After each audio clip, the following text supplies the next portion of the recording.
wedding day comes near, instead of being thankful to Allah Azza wa Jal, what do many people do? They throw this wedding party where Allah subhanahu wa ta'ala's laws are annihilated and destroyed. Sahih? Violations that take place, may Allah subhanahu wa ta'ala forgive the Muslimin. Instead of being thankful, music, gender mixing that take place in these wedding halls, my brothers and my sisters. And then you wonder as to why so many things start going wrong in your life. You disobeyed Allah subhanahu wa ta'ala after He showed you that which you love. He brings another example as well. Makes dua constantly that he gives him good grades. And the day he gets his good grades, instead of being thankful to Allah, what happens? Throws a party, blasting music, being disobedient to Allah subhanahu wa ta'ala. After everything Allah subhanahu wa ta'ala gave you, this is how you end up returning the favor, my brothers and my sisters. You remember Allah subhanahu wa ta'ala and you refrain from that sin. It is a huge opportunity now for you to experience what Allah subhanahu wa ta'ala said. وَمَنْ يَتَّقِ اللَّهَ يَجْعَلْ لَهُ مَخْرَجًا. Whoever is conscious of Allah subhanahu wa ta'ala, He will give him a way out. وَيَرْزُقْهُ مِنْ حَيْثُ لَا يَحْتَسِبْ. And He will provide for him what he doesn't expect. You turn away from the haram, look at the doors that Allah Azza wa Jal opens up for you. Alhamdulillah Rabbil Alameen. Wa salli wa sallim ala al-mab'uthi rahmatan lil alamin. بعثه الله شاهدا ومبشرا ونذيرا وداعيا إلى الله بإذنه وسراجا منيرا. You can sit if you want, I know you're tired. May Allah Azza wa Jal bless our Qari Sahib, Sheikh Hamza. He was very, very tired, had a long flight, and then he was very generous to come here and bless us with his recitation. My brothers and my sisters, today we have gathered here in the house of Allah subhanahu wa ta'ala to go through something extremely important. And perhaps inshaAllah ta'ala this qissa, the story that is mentioned in Surah Al-Qalam will change our perspective on life as a whole. There is a part of Surah Al-Qalam where Allah subhanahu wa ta'ala speaks about a garden that He destroyed. And there are a number of lessons that we can take away from this incident. I have 15 points written down. And I'm hoping inshaAllah ta'ala, unless you guys are like Al-Imam Al-Bukhari or Imam Al-Shafi'i or Al-Imam Abu Hanifa rahmatullahi alayhi or Imam Malik, Imam Ahmed and the rest of these great Imams who had such sharp memory. Unless you're like them, right? Don't write it down. I don't think that's the case. So I'm really hoping that every single one of you guys can write down these benefits that may well be life-changing, and it changes our perspectives for the better. Allah subhanahu wa ta'ala, He says, بعد أعوذ بالله من الشيطان الرجيم إنا بلوناهم كما بلونا أصحاب الجنة إذ أقسموا ليصرمنها مصبحين ولا يستثنون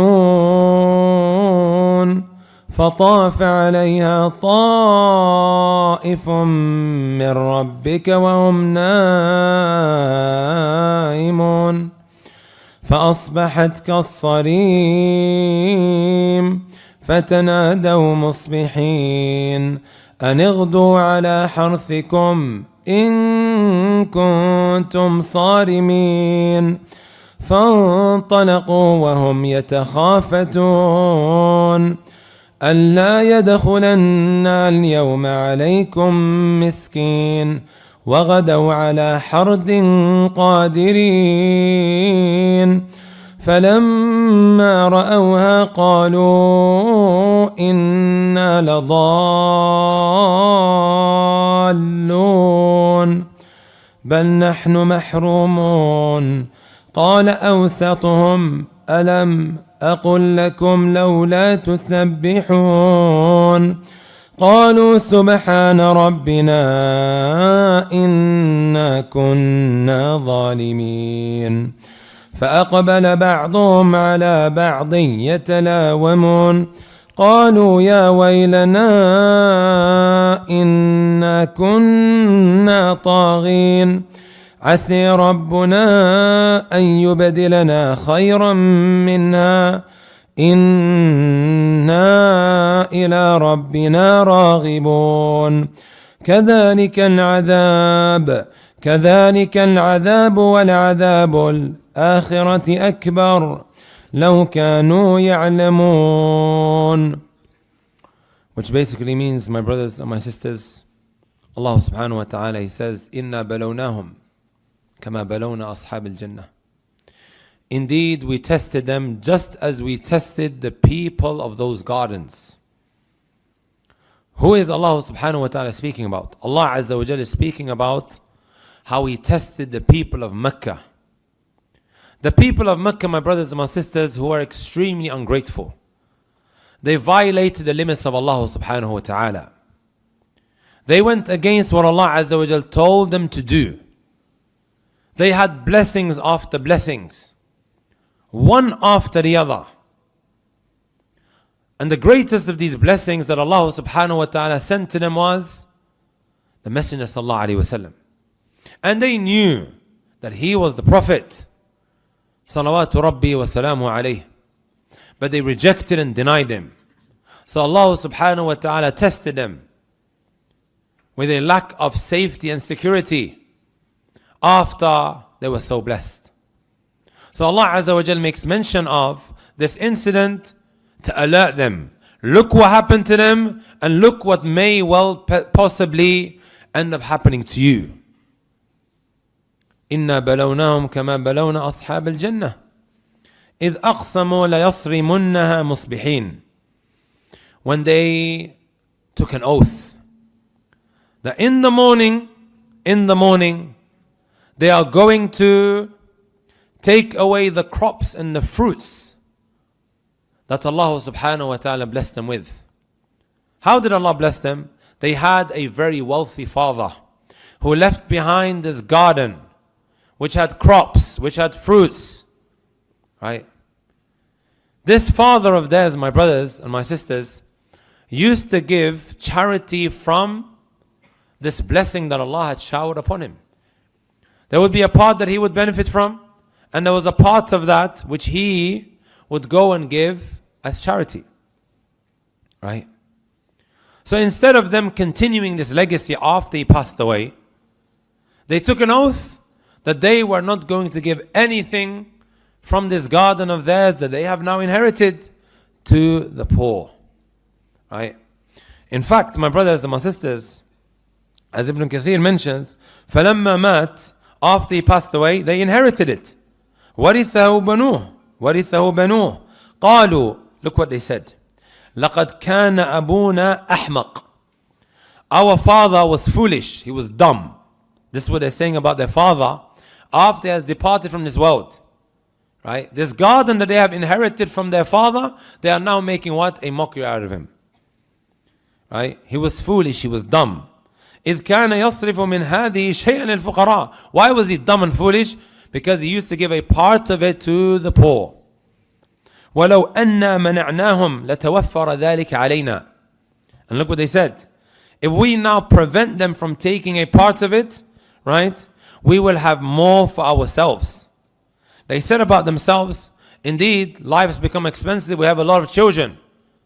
So why should we go and give it to the poor? Let us benefit from it, and we'll utilize that which we have. Right? So what happened? They said next morning, we are going to go to this garden of ours, and we're going to remove its fruits. We're going to cut it all off. وَلَا يَسْتَثْنُونَ. And they never said, inshaAllah. Right? فَطَافَ عَلَيْهَا طَائِفٌ مِّن رَبِّكَ وَهُمْ نَائِمُونَ.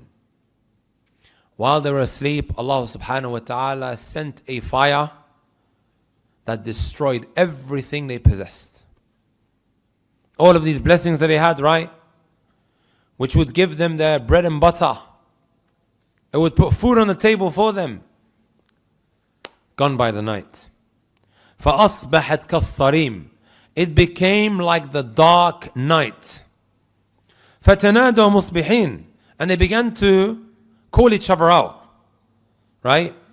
In the night, before everyone wakes up, right? The poor, they want their share of this garden, right? By the time they wake up, it's time to harvest. They said, no, in the night, we will go before everyone wakes up and before they see us taking from our gardens, we'll take everything. So when the people see, they will say, okay, there's nothing there and there's nothing for them. So they woke each other up in the night and they began to call each other to go to this garden. أَنِ اغْدُوا عَلَى حَرْثِكُمْ إِن كُنْتُمْ صَارِمِينَ فَانْطَلَقُوا وَهُمْ يَتَخَافَتُونَ. As they were walking, they began to whisper to themselves, أَنْ لَا يَدْخُلَنَّهَا الْيَوْمَ عَلَيْكُمْ مِسْكِينَ. What are they whispering amongst themselves? Right? Not a single poor individual will enter into this garden this morning. Right? وَغَدَوْا عَلَى حَرْدٍ قَادِرِينَ. And they thought that they had the power as they claimed. They thought that they could execute their plan. فَلَمَّا رَأَوْهَا قَالُوا إِنَّا لَضَالُّونَ. So they came to the garden and they were in disbelief. Right? No. This is not our garden.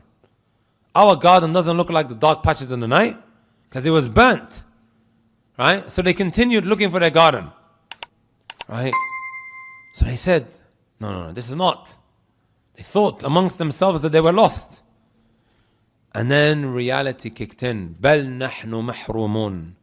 Indeed, we have been deprived. قَالَ أَوْسَطُهُمْ أَلَمْ أَقُلْ لَكُمْ لَوْلَا تُسَبِّحُونَ. There was a brother from amongst them, أَوْسَطُهُمْ أي أَعْدَلُهُمْ, from the most upright out of all of these individuals, who said to them, didn't I tell you all not to carry this out? Didn't I tell you to glorify Allah subhanahu wa ta'ala? He used to remind them of Allah azza wa jalla. Don't do this.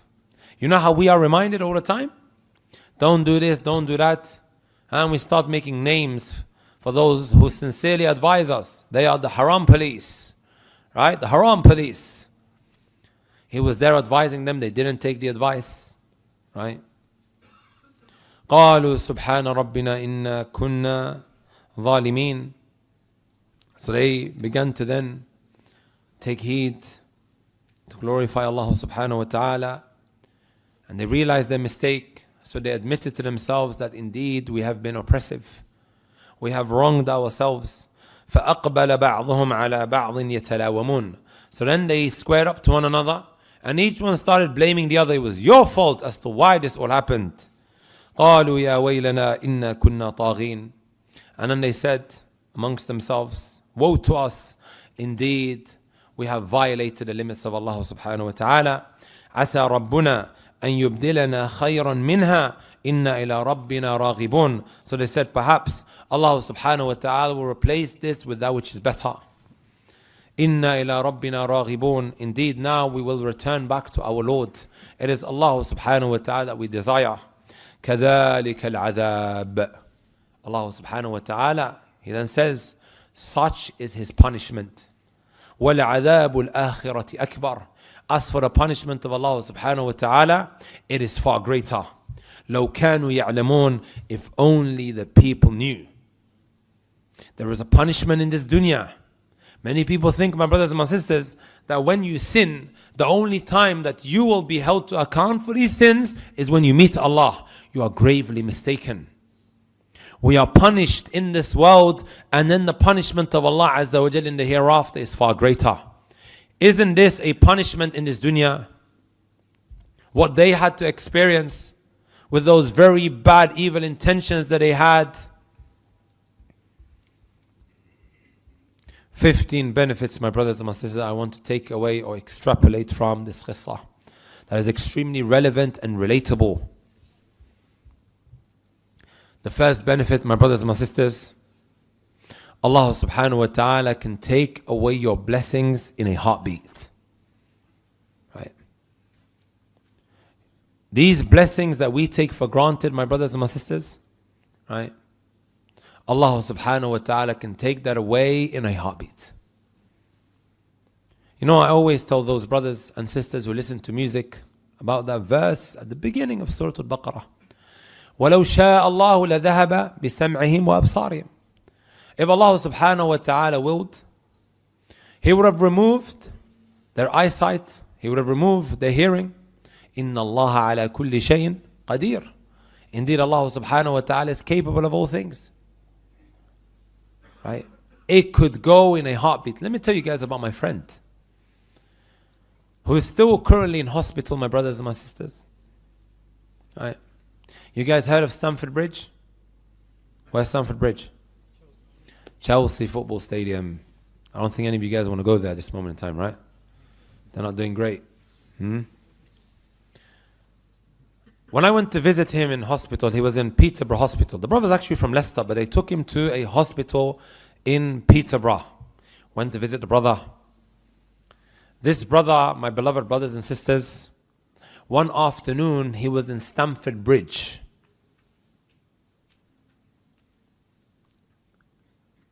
And while he was there, lying down on his hospital bed, right, he showed me, look, this is how I was. By the evening, my brothers and my sisters, he collapsed.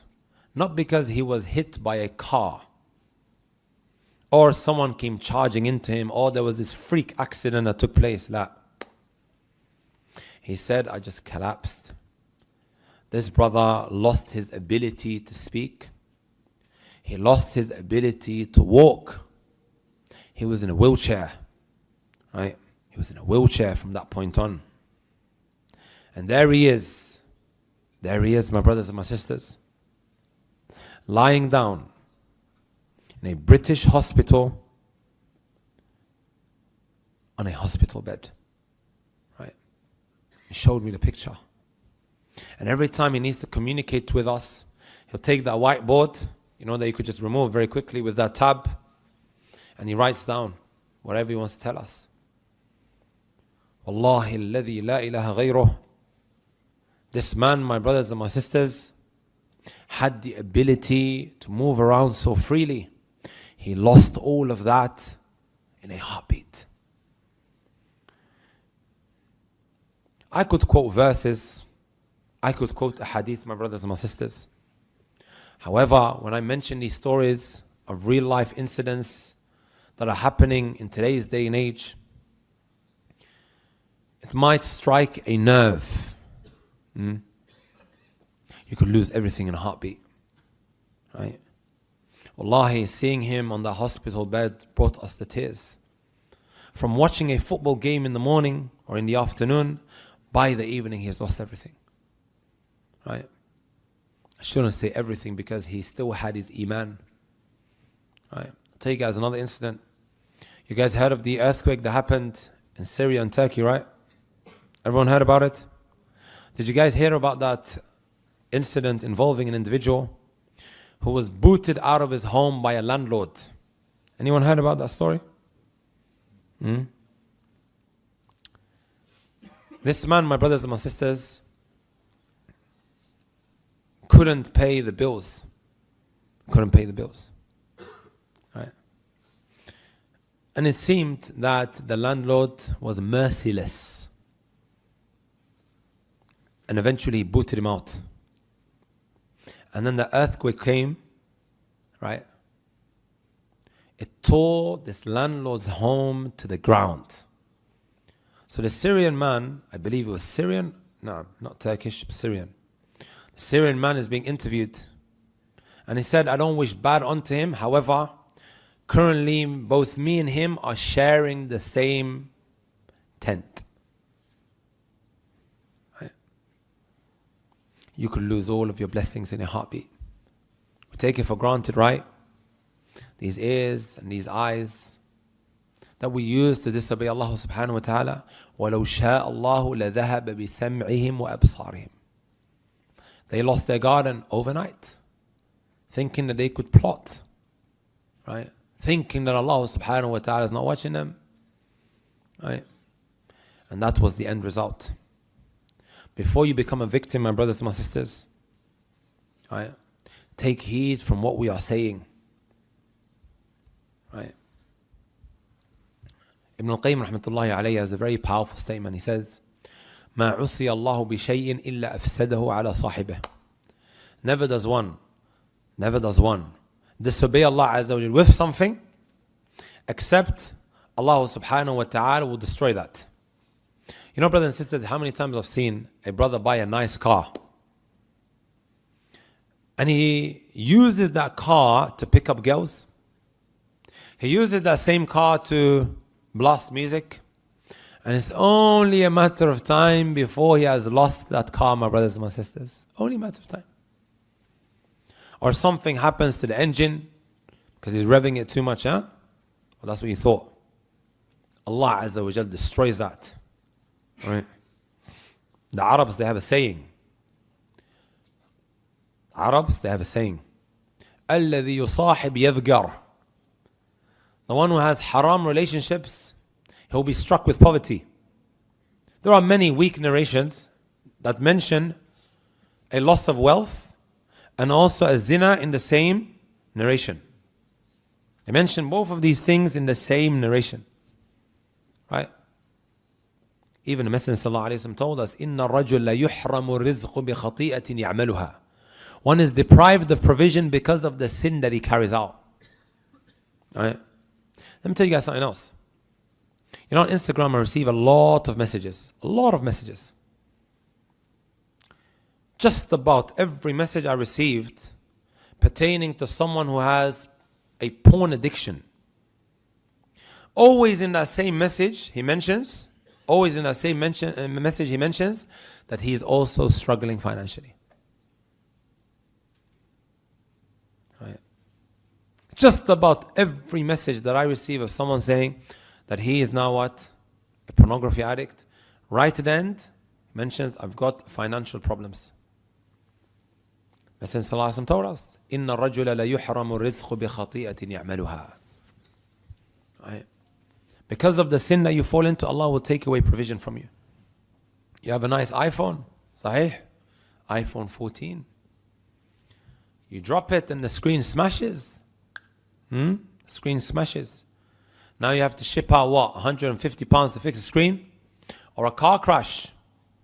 You've lost out. What do most people do here? They start blaming everyone except themselves, sah? That's one of the benefits that we'll come on to, inshaAllah ta'ala. ولكن الشاهد, my brothers and my sisters, a lot of things start going wrong in our lives because of what we have earned with our own hands. And a lot of the time we make excuses for ourselves. We are in denial, right? Instead of being thankful for our blessings, we throw it back against Allah subhanahu wa ta'ala. Let me share this verse with you guys that came down in the battle of Uhud. When the Messenger sallallahu alayhi wasallam, right, was attacked by the mushrikeen. And let me just make something very clear here, because I know some keywords may trigger some informants who might be sitting here. Just in case we have anyone here that works for Channel 4 or ITV who's looking to cut something out, I'm here to spread peace and compassion. I do not incite violence towards anyone. Does that make sense, my brothers and my sisters? So coming back to what I was saying, the Prophet ﷺ was at war with the mushrikeen, right?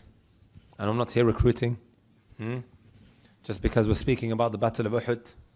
One of the verses that came down was وَعَصَيْتُم مِّن بَعْدِ مَا أَرَاكُم مَّا تُحِبُّونَ. Messenger ﷺ told 50 of his companions not to come off this mountain called Jabal Rumah. For those who have gone to Al-Medina and you visited where the battle took place, there's a small mountain that people go and climb and take selfies on. Sahih? Small mountain. 50 of the companions were on there. The Messenger ﷺ told them, don't come off. Right? Even if you see the birds snatching, the warriors of the ground. But then when they thought that they won the battle, they began to argue amongst themselves, Khalas, the battle has been won, let's get off. Some of them were saying, Al-Ghanima, Al-Ghanima, Al-Ghanima, Al-Ghanima, meaning the war booty, the war booty. Right? And they were told, didn't the Messenger ﷺ say, don't come off no matter what happens? They were like, Khalas, it's done. So they came off. Khalid bin Walid came round and he ended up attacking the Muslims from the back. This led to the Messenger ﷺ's helmet being crushed, his tooth being broken, and his face being gashed. Allah sent down this verse, وَعَصَيْتُم مِّن بَعْدِ مَا أَرَاكُم مَا تُحِبُّونَ. You disobeyed Allah subhanahu wa ta'ala after He showed you what you loved. Shaykh ibn Uthaymeen comments on this and he says something very, very profound, my brothers and my sisters. He says, you have a sister who makes dua throughout the whole year, Ya Allah, grant me a pious husband. May Allah grant all you sisters who have attended a pious husband. Say Ameen. And you guys as well. May Allah grant you all pious husbands. No, sisters. Sisters. Yeah, I say it with conviction. Sisters. Huh. Nothing else, guys. I don't think anything else allowed, right? طيب. Makes dua for the whole year. Huh? And then when Allah subhanahu wa ta'ala grants her that blessing of this husband and the wedding day comes near, sahih, instead of being thankful to Allah Azza wa Jal, what do many people do? They throw this wedding party where Allah subhanahu wa ta'ala's laws are annihilated and destroyed. Sahih? The violations that take place, may Allah subhanahu wa ta'ala forgive the Muslimin. Right. Instead of being thankful, music, gender mixing that take place in these wedding halls, my brothers and my sisters. And then you wonder as to why so many things start going wrong in your life. وَعَصَيْتُم مِّن بَعْدِ مَا أَرَاكُم مَا تُحِبُّونَ. You disobeyed Allah subhanahu wa ta'ala after He showed you that which you love.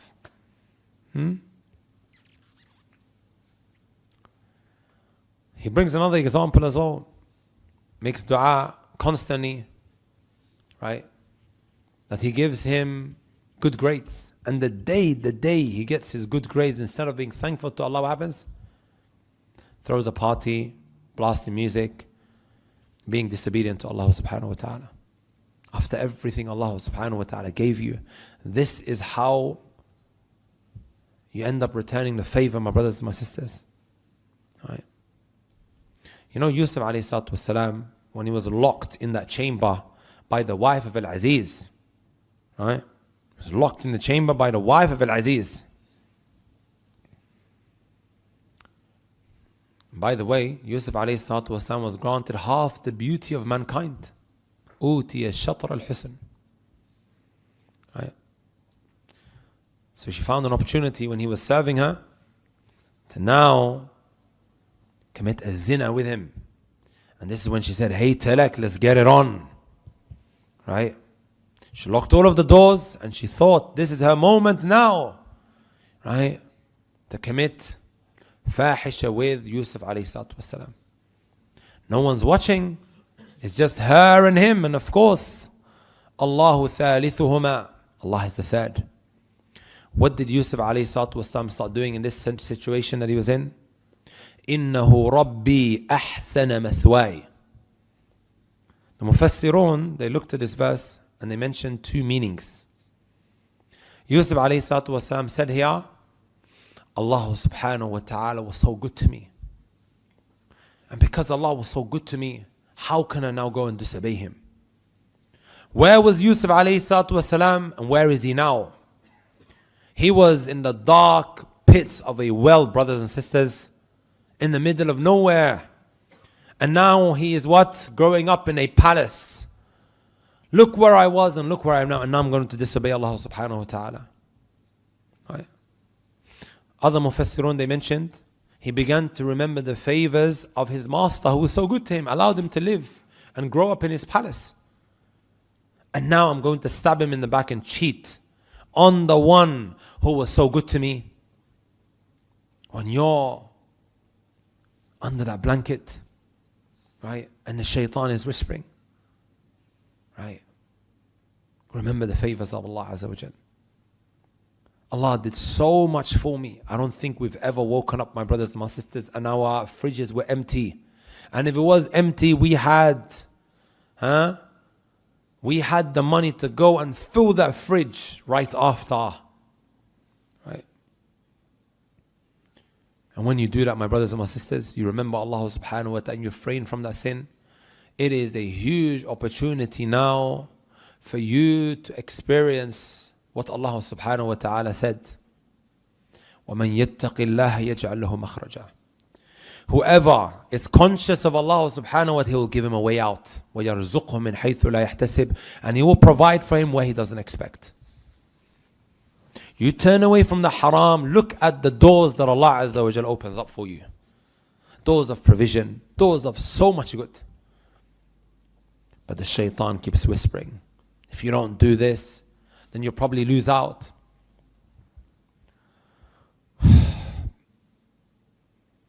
Still got another 14 guys.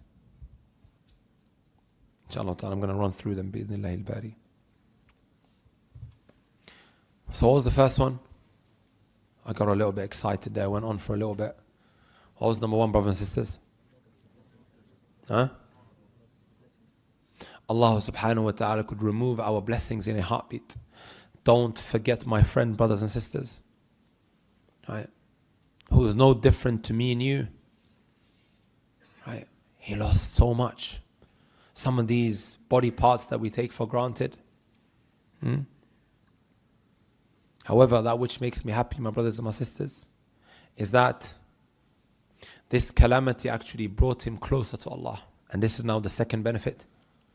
And this is also what we learn from this story. Right? Didn't they turn to Allah subhanahu wa ta'ala after they were struck with that calamity? Right? Allah subhanahu wa ta'ala, He said, quoting them, قالوا سبحان ربنا إنا كنا ظالمين. Right? And then later on they said, عسى ربنا يبدلنا خيرا منها إنا إلى ربنا راغبون. Now we're going to go and return back to Allah subhanahu wa ta'ala.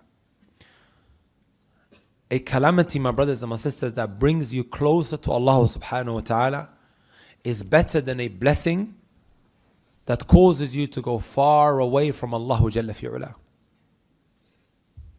Are you brothers and sisters with me? Sometimes certain calamities come our way. We are struck with a huge financial loss. Maybe if you had that, you would have been an arrogant, haughty individual who walks on the face of this earth. Right? It caused them to come back to Allah subhanahu wa ta'ala. And that friend of mine, my brothers and my sisters, he began to gravitate towards Allah subhanahu wa ta'ala, and most importantly, his salah was something that he would not leave off again. It brought him closer to Allah Jalla fi'ula. And that was not the case before. Right? Inna ila rabbina raghibun. Right? Ibn Taymiyyah rahmatullahi alayhi, he says, لولا محن الدنيا ومصائبها لأصاب العبد من أدواء الكبر. If it wasn't for the calamities and the trials that one experiences, he would be struck with arrogance. And arrogance, my brothers and my sisters, is not light matter. Right? How many people do I know, my brothers and my sisters? They were gangsters, drug dealers. They were hit really, really hard. And that's what brought him back down to earth. That's what brought him back down to earth. That calamity. That trial that he was struck with. Maybe his legs were broken. He found himself in a wheelchair all of a sudden. He wouldn't listen to anyone. Now, he's what? At home, humbled. But before, he used to walk on the face of this earth as if he's the greatest man on earth. Right? These trials and these tribulations, these calamities, humble individual. لولا محن الدنيا ومصائبه لأصاب العبد من أدواء الكبر. But from the rahmah of Allah Azza wa Jal is that He causes you to go through these calamities because it cleanses you. It brings you back down to earth. Right? So what was benefit number 2, my brothers and my sisters? Calamities that bring you closer to Allah Azza wa Jal is far better than blessings that bring you away from Allah Jalla fi'ula. Would you agree that this is something that happens, my brothers and my sisters? Huh? Money comes out of nowhere. Is this money actually bringing you closer to Allah? Or is it what? Bringing you further away from Him?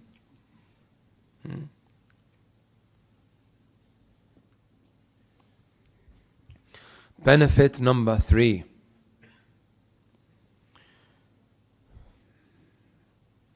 It is highly possible that the father that left behind this garden, my brothers and my sisters, didn't teach them about the importance and merits of giving for the sake of Allah subhanahu wa ta'ala. Hence why they plotted the way they did. Write down, my brothers and my sisters, the role of the father in that child's life. Yes, he was righteous. Yes, he used to give. However, did he give them the correct Islamic education? This is the point here. Because the way they reacted or the way they carried themselves is perhaps not the way that someone who is very well educated would. Are you brothers and sisters with me? If the father has been telling his child, look, these are the merits and the benefits of giving, look what Allah is going to do for you, right? It's very highly unlikely that that child will just go against that advice if this is something that was repeatedly mentioned to him. Right? Number 4, my brothers and my sisters. If you don't teach your child accordingly, they may well curse or insult you after you pass away. And I'm speaking to all of you young people here. A lot of the time when we speak about parenting, young people switch off. Put your hand up if you want to get married. The married brothers, they're not putting their hands up. Because all their wives are in the women's section. They're scared that the camera's going to catch. Look. Everyone wants to get married, right? You know that excitement of getting married, my brothers and my sisters, do you think it lasts long? Ask your parents. I mean that excitement, you know when your desires have gone through the roof, when the guy's roasting. After he gets married, my brothers and my sisters, okay, next thing now. What's the next thing that you begin to wish for? To have children. Right? Begin to wish for children. Even after you have children, my brothers and my sisters, reality will kick in and you'll say to yourself, okay, I've got a child now, I want to bring them up in a good manner. Most people who are smart and intelligent, my brothers and my sisters, even if he's lived the worst of lives, he does not want that for his child. So why am I saying that this issue is very relevant to you guys? Be extra careful who you pick as a spouse. You may not see it now, but you'll see it later on. If that spouse, my brothers and my sisters, is someone who is absolutely wasted, right? And they're not people who want to actually better themselves, you're going to really, really struggle. Today I hear about sisters who want husbands with a road or with a touch of road. Sisters want husbands or spouses with a touch of road. Allahu Akbar. What is that even supposed to mean? What is that even supposed to mean? That's the kind of mindset. Calm down, guys. Tayyib, today you have that touch of road. What tomorrow? What is it that you want tomorrow, my brothers and my sisters? How many sisters were advised, don't go with this guy, and vice versa as well? They were just focusing on the looks and nothing else. Not the akhlaq and not the deen, which are the two things that a woman should be prioritizing above everything else. No one is saying that you can't get someone who's good looking. No, it's something to take into consideration. We're in a sexualized society. If you're not attracted to your spouse, right? You come home. You want to have that sort of, good feeling of seeing your wife, and vice versa. Right? You have haram all over you. So there has to be that level of attraction. When the Messenger ﷺ said, concentrate, a woman is married, تُنْكَحُ الْمَرْأَةُ لِأَرْبَعٍ, she's married for 4 reasons. The one that was given emphasis to is the deen, right? Did the Messenger ﷺ say you should disregard the other 3? No, that's not what he means. Yes, deen is number 1 priority, but also beauty and other aspects are taken into consideration. Even the lineage should be taken into consideration. There has to be a level of attraction. From the objectives of marriage is that it helps you lower your gaze. So if you marry a sister that you're not attracted to, or vice versa, then you're not fulfilling one of the objectives of marriage, if that makes sense. Does that make sense? So it's important. So it all starts with the spouse that you pick. And it is the mother who's going to be spending a lot more time with the child. She's a road girl. Huh? What are you guys laughing for? It's a lot of road girls. Huh? Just someone that you found from outside. Right? Who has absolutely no morals and values. What's going to happen to your child tomorrow, my brothers and my sisters? Right? Eventually you'll break up and she's the one that's got the rights over the child in this country. The law is not on your side, brother. The law is not on your side. Remember that.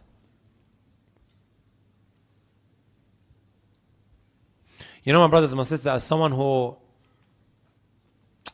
distributes inheritance. You guys know what inheritance is, right? When you pass away, you've left behind £1 million.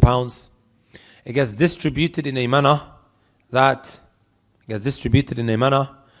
according to the law of Allah Azza wa Jal. تِلْكَ حُدُودُ اللَّهِ.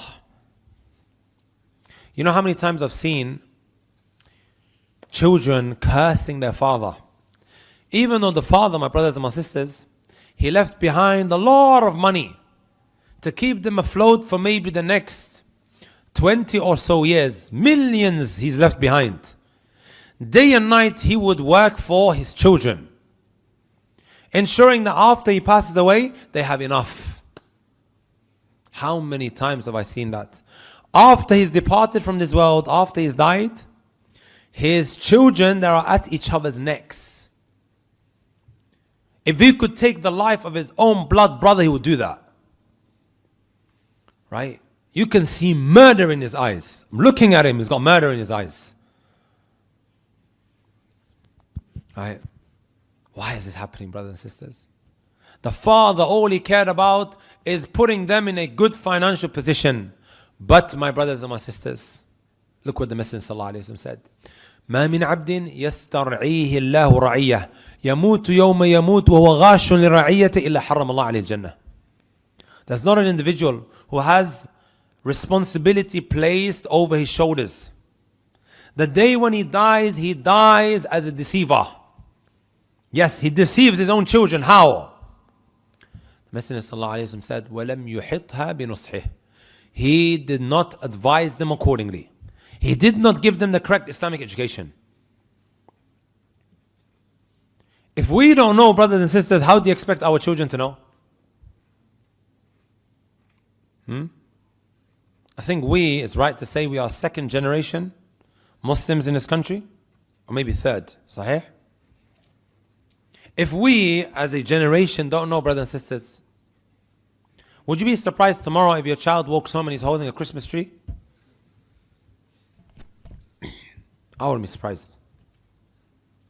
And that is because we're not educating them. Or the child comes home, and just to make it very clear, I don't have my own views and opinions, right? The child comes home and he says, Dad, which pronoun should I use? Guys are laughing. Wallah, I'm getting phone calls all the time, brothers and sisters. Confused. And then you as a parent, and we're having this now, right now. The parent starts getting angry at his child. Why are you getting angry? We took them to these schools and these universities, which are breeding grounds for all types of isms. I'm really holding back, guys. And everything else Huh? And then they come home and their minds are polluted. And they're asking questions. And then you're getting upset. Why are you getting upset, oh father or auntie? Because you don't know, right? Brothers, you guys, and sisters who have attended, I really, really fear for the next generation. You know why I fear for them? Because the problem is with us. We are uneducated. We are not actively going out to learn our religion. Right? We are not learning the basics. The kids, mashallah, they know Pythagoras theorem, a squared plus b squared equals c squared. Sahih. The periodic table has been memorized at the back of his hand. Huh? Condensation, evaporation, alliteration, and all of the other shations that are out there, right? They know it inside out. Well, one time, a couple of years ago, actually stood outside of the masjid and I started asking them, what is the meaning of Islam? Not a single one of them could tell me. But you ask him about Pi, he goes, yeah, I know. Pythagoras theorem.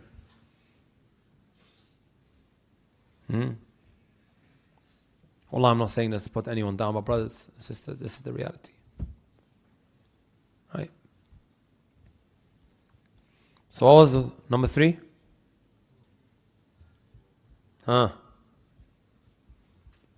Your children may curse you after you pass away if you did not educate them accordingly. Isn't this what they said about him? كان أبونا أحمق. Our father was foolish and dumb. And I've witnessed it enough times, my brothers and my sisters, even though he's left behind millions. And the Jannah is made haram upon that father. وَلَمْ يُحِطْهَا بِنُصْحِهِ, as in Sahih Bukhari, Hadith Ma'qil ibn Yasar. Jannah is made haram upon him, not because he didn't put a roof over their heads. No, he did all of that. Because he did not advise them accordingly. And every single one of us, inshallah ta'ala, is going to get married. And we're going to have children. Inshallah. Comes with a responsibility, guys. What are we on? 5. The righteousness of their father could have got them saved from this punishment. The fact that the father was righteous. We mentioned there was a possibility that he did not educate them properly, right? But he was still righteous. Because he used to give to the needy and the poor.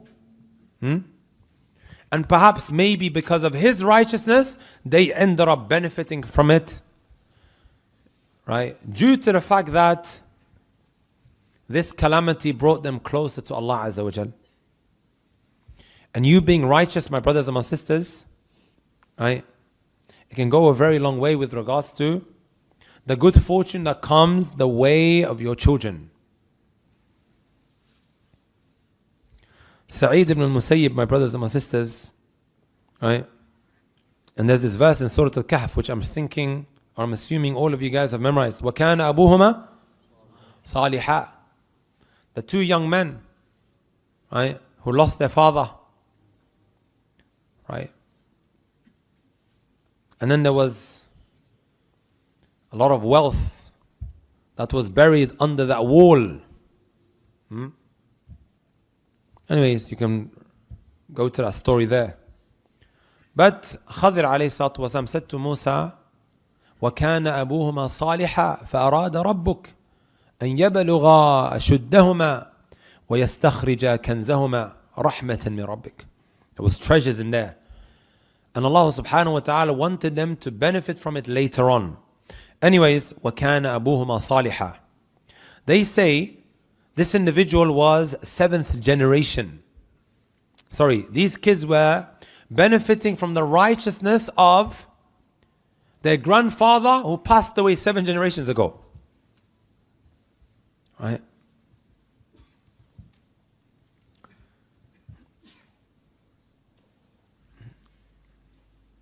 They say his name was Kasih.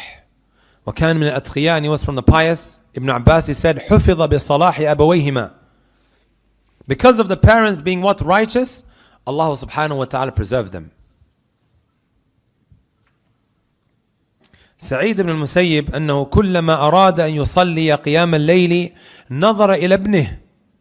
Every time he wanted to pray the night prayer, my brothers and my sisters, he would look at his child. نظر إلى ابنه فقال إني أزيد في صلاتي ليصلحك الله وليحفظك الله ثم يبكي وهو يتلو قوله تعالى وكان أبوهما صالحا. Every time he would look at his child, my brothers and my sisters, and he would say, I do more prayers, I do more and more prayers, just so Allah subhanahu wa ta'ala can rectify you guys and preserve you. And then he would cry and recite this verse, وَكَانَ أَبُوهُمَا صَالِحًا. Their father was righteous. Your children, brothers and sisters, your children that you plan on having, right? Your righteousness could go a very long way in what ends up happening to them later on when you depart from this world. Be smart and intelligent and think long term with the decisions that you make right now, brothers and sisters.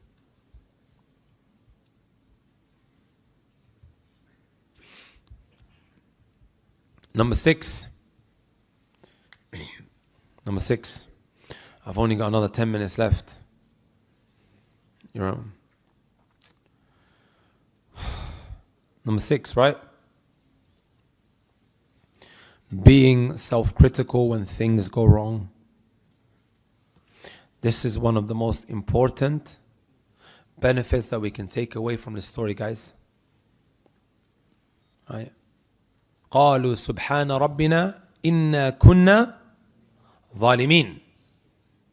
When reality kicked in, they turned to themselves and they said, indeed, we have wronged ourselves. We were oppressive. Right? My brothers and my sisters, when things go wrong in our lives, we as human beings tend to take the easier option, which is we start pointing the finger at everyone except ourselves. Agreed? We are in denial. We don't want to accept that we might have some blame to that which is happening. Right? Some of the righteous of the past, and Ibn al-Qayyim rahmatullahi alayhi mentions this. He says, قال بعض السلف إني لأعصي الله وأرى تغيرا في دابتي وامرأتي. I disobey Allah, then all of a sudden I begin to see a change of attitude in my wife and also in my riding beast. This really, wallahi, changed the way I look at a lot of people's problems. Sometimes I get invited over to arbitrate between a husband and a wife. They're going through a lot. Right? And it's not rocket science to see why they're going through so many problems in their lives. It's not rocket science to see. Wallahi, it's not. Right? Things are going wrong in their life, my brothers and my sisters. I remember one time there was a sister, right? I was dealing with her and her husband's problem. I said to her, why do you think all these problems are happening? She said, because I'm getting closer to Allah. Because I'm getting closer to Allah, and because of that, Allah loves me, making me go through all these problems. I asked her one question. After this one question, she began to melt. She went into meltdown. Right? I told them why they're going through all these problems. Because they're eating haram money every day. Right? The sins that we fall into has a direct impact on our marriages and our day-to-day dealings. Also, I told her, because of the way she dresses and the way she carries herself online. She has an online profile. Right? I don't think anyone who has ghayrah, protective jealousy, would allow his wife to go and do that. Or dress like that and put these kind of pictures up there.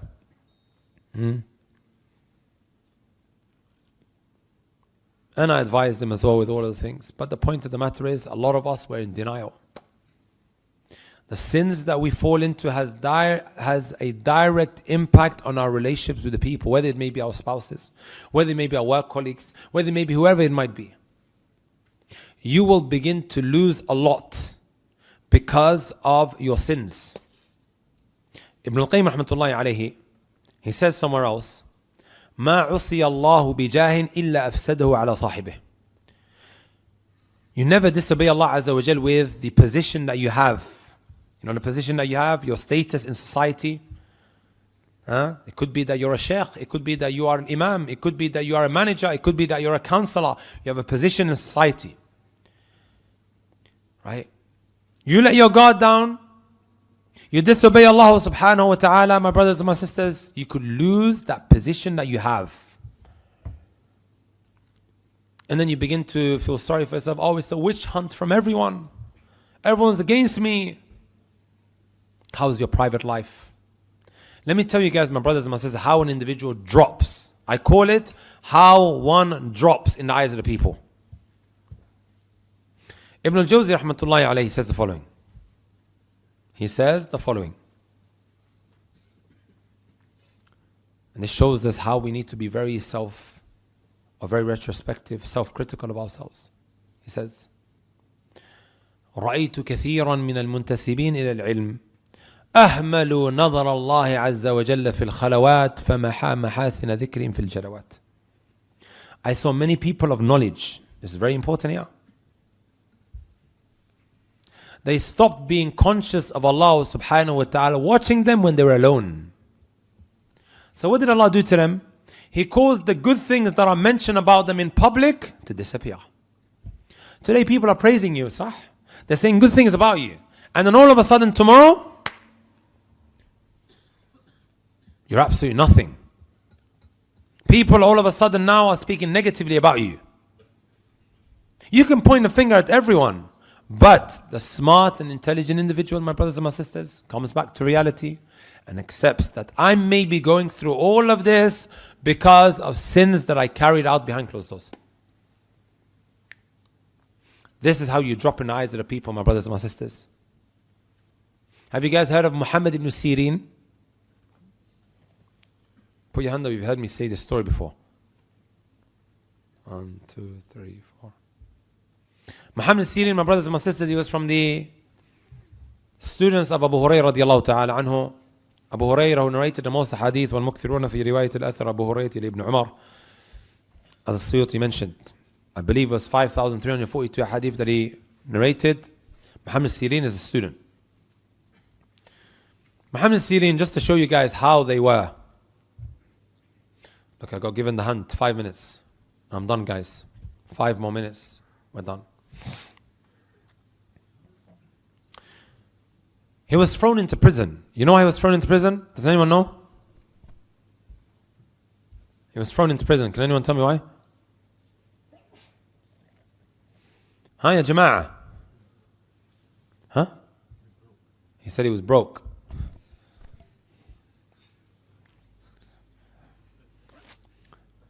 That's what you call a touch of a road.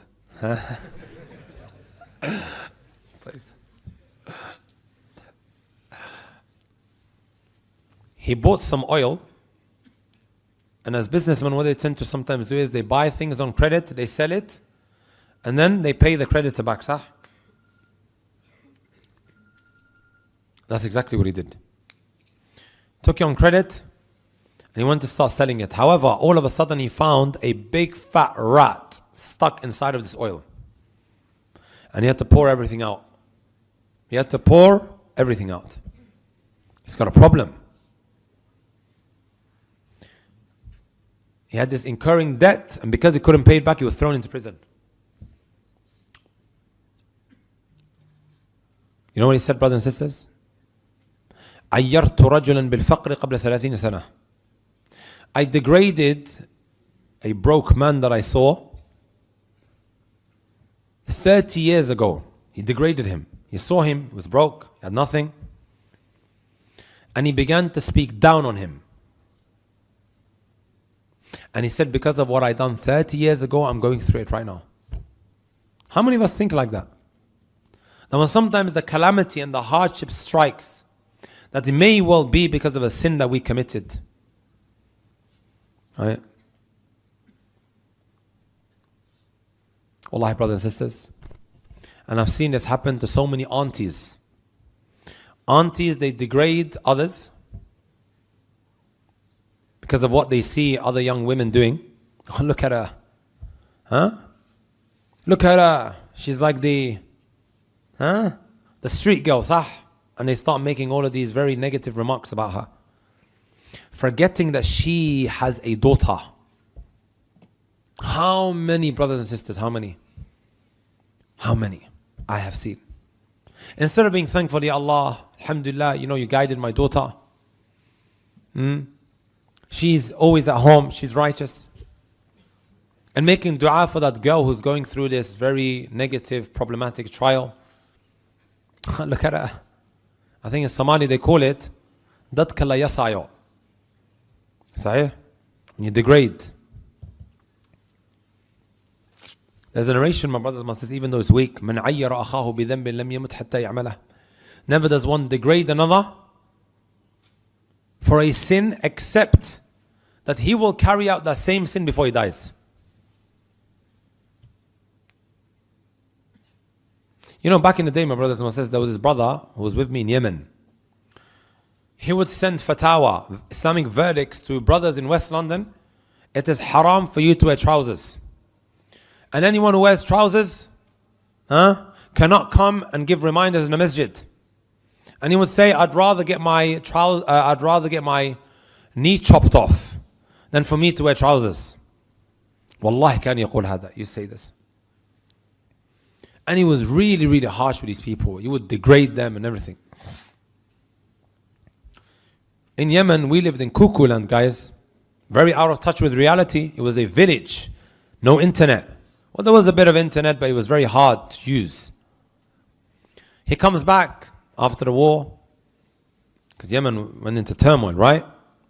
Everyone had to leave. And he has to start working, right? He has to move on with his life. So much time goes past, still no job, because every job you have to wear trousers. And then guess what, brothers? Eventually he gave in, he started working in London Heathrow. He didn't just have to wear trousers, he had to wear purple trousers. Who wears purple today, guys? Extremely colorful, صح? الشاهد من الكلام. Things may happen because of what we have uttered and the way we have behaved. Being self-critical of yourself when things start going wrong. This is point number 6. So Ibn al-Jawzi, he commented on this incident of Muhammad al-Sirin and he said, وَمِثْلُ هَذَا كَثِيرٌ وَمَا نَزَلَتْ بِآفَةٌ وَلَا هَمٌّ وَلَا ضِيقُ صَدْرٍ إِلَّا بِزَلٍ نَعْرِفُهُ. There's never a time when I go through hardships and difficulties except that it is due to a sin that I committed. And then look what he says. I might start making excuses for myself. وَرُبَّمَا تَأَوَّلْتُ تَأْوِيلًا فِي بُعْدٍ فَأَرَى الْعُقُوبَةِ. When you start making excuses for yourself, he goes, I might start doing that, and then I begin to see the punishment of Allah becoming even more worse.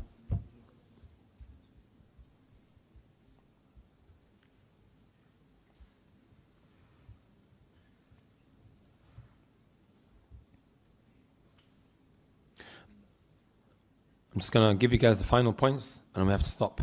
Write down number 7, guys. The blessings that you have is a test from Allah. How are you going to conduct yourself with these blessings? Wasn't this a blessing that they had, these people? Who possessed this garden? Instead of being thankful, instead of doing that which Allah told them to do, they thought, they could deceive Allah Azza wa Jal by going in the night before the morning to take all of these blessings that Allah Azza wa Jal had showered upon them. Right? يَعْلَمُ خَائِنَةَ الْأَعْيُنُ مَا تُخْفِي الصُّدُورُ. Number 8, my brothers and my sisters, they showed humility and humbleness by admitting their mistake, and they weren't stubborn. It is a fadila, it is a virtue to admit your mistakes, my brothers and my sisters. Right? Allah subhanahu wa ta'ala raises you when you admit your mistake. وَمَا تَوَاضَ أَحَدٌ إِلَّا رَفَعَهُ. Instead of being stubborn in your ways. Number 9. being wary of having bad intentions or intending to do evil. You may have that firm determination now, not just a thought. We're not talking about a thought. Because there's 5 levels of intent. مراتب القصد 5 هاجس ذكر فخاطر فحديث النفس فاستمع يلي هم وعزم كلها رفعت سوى الأخير ففيه الأخذ قد وقع. There are 5 levels of intent. I'm talking about when you have that intention now to go and do haram. You're on your way to doing that. Right? Allah subhanahu wa ta'ala may well destroy you or whatever else you're trying to accomplish. Hadith of the 2 who square up to one another. إذا التقى المسلمان بسيفيهما فالقاتل والمقتول في النار. Listen up, my brothers and my sisters, for those even in the month of Ramadan who are looking to rip people to shreds. The Messenger of Allah is saying, when 2 Muslims, they square up to one another, both the killer and the killed are in the hellfire. Companions asked, طيب, we understand the killer, but what about the one who was killed? Messenger of Allah said, إنه كان حريصا على قتل صاحبه. He himself had, right, that firm determination to go and take his life as well, right? But the killer got the final blow. But he still wanted to do the same thing, صح? Except that he lost. Both of them are in the hellfire. And we are held to account for us wanting to carry out this evil, brothers and sisters. The more righteous the place or the more righteous the time, the worse it is. Even when you're making these very bad intentions to carry out that crime.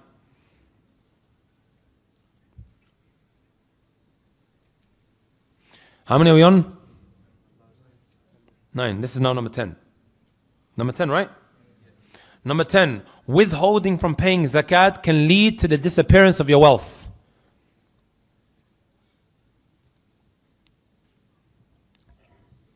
Put your hand up if you had like £365 in your bank for the last 12 months. Actually, don't put your hand up. The brothers might come after you, akhi.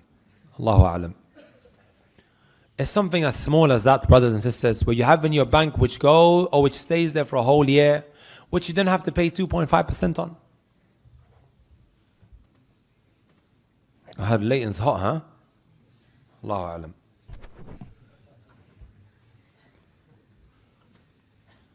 How many is that? Number 11, the impact of evil and righteous companions. Right? فَتَنَادَوْا مُصْبِحِينَ. They began to call one another. Right? Late night. Early morning. Let's go. And then there was that righteous individual who used to advise them all the time. Right? قال أوسطهم ألم أقل لكم لولا تسبحون. Didn't I tell you the righteous who used to advise them all the time, which they didn't appreciate? If only they listened, that garden may still have been there. He used to remind them of Allah subhanahu wa ta'ala. That righteous person that you mock, you call him what? The haram police. You make fun of him. Wallahi, saving you, right, from a punishment in this world before the hereafter. It's people like that you should hold on to. Even if you feel as if, he's just always, he wants khair for you. Your true friend, right, is the one who really advises you, my brothers and my sisters. The other guy who eggs you on, this is not a true friend. If you look at the word friend in the Arabic language, how do you say it? Sadiq, right? The root letters are what? Sad, Dal, and Qaf, which means truthful. Or to be truthful. The one who's truthful, he's the true friend, no one else. Number 12, Sahih. The greatness of Allah subhanahu wa ta'ala's knowledge. Before they were able to execute that plan, Allah Azza wa Jal took them or dealt with them. I'm just going through them, I'm done. Abshir, abshir, abshir. Huh? Yeah, they're going to come after you. طيب. Number 13. صح? 113 now, right? When you mistreat the weak or the incapable, there is someone who is more stronger and mightier and greater than you who will deal with you accordingly. Number 14.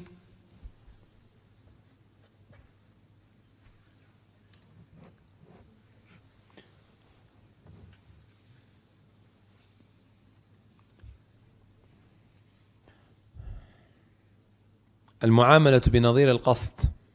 How Allah subhanahu wa ta'ala deals with the people with the opposite of their intention, يعني their bad intentions. Sometimes you want to do something that is bad, but then Allah Azza wa Jal will deal with you with the opposite. This is a قاعدة فقهية. المعاملة بنقيض القصد. How many is that? Huh?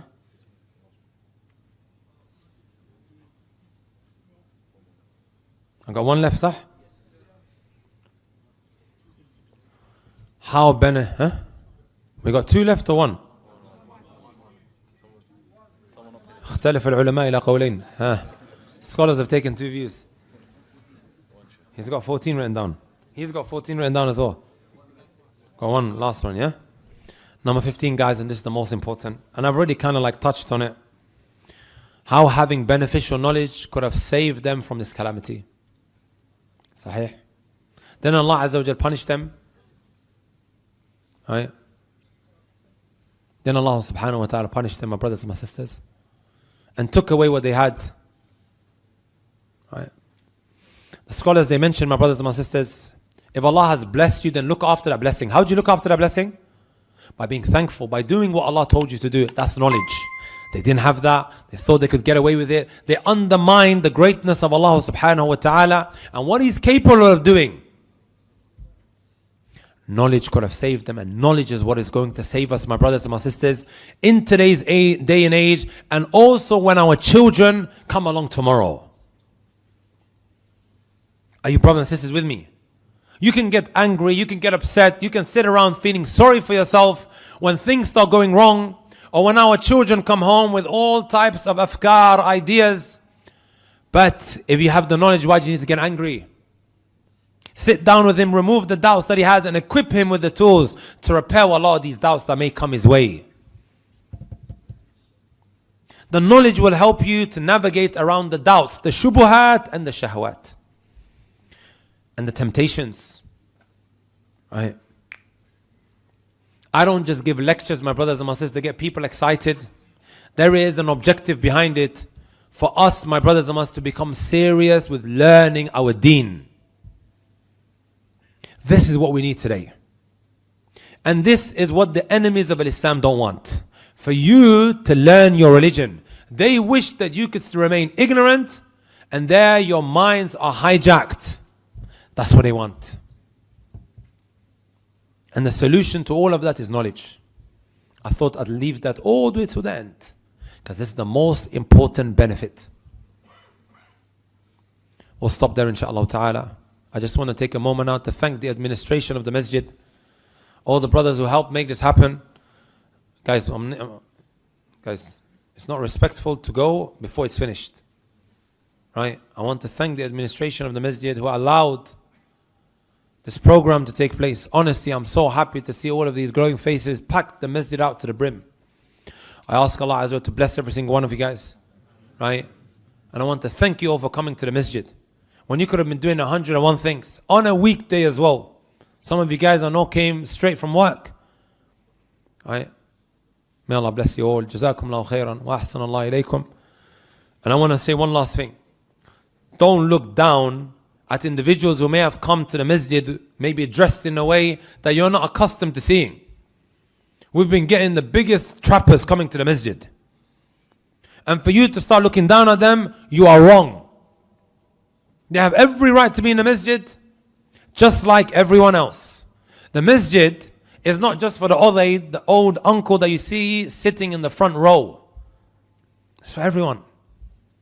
Right? Ramadan is for everyone, guys. And likewise, my sisters, you may see a sister wearing hijab in a certain way that you're not accustomed to. Right? Might well be her first time she's putting on a hijab or coming to the masjid. Don't be the reason why she's pushed away. جزاكم الله خيرا وأحسن الله إليكم. سبحانك اللهم وبحمدك أشهد أن لا إله إلا أنت أستغفرك وأتوب إليك.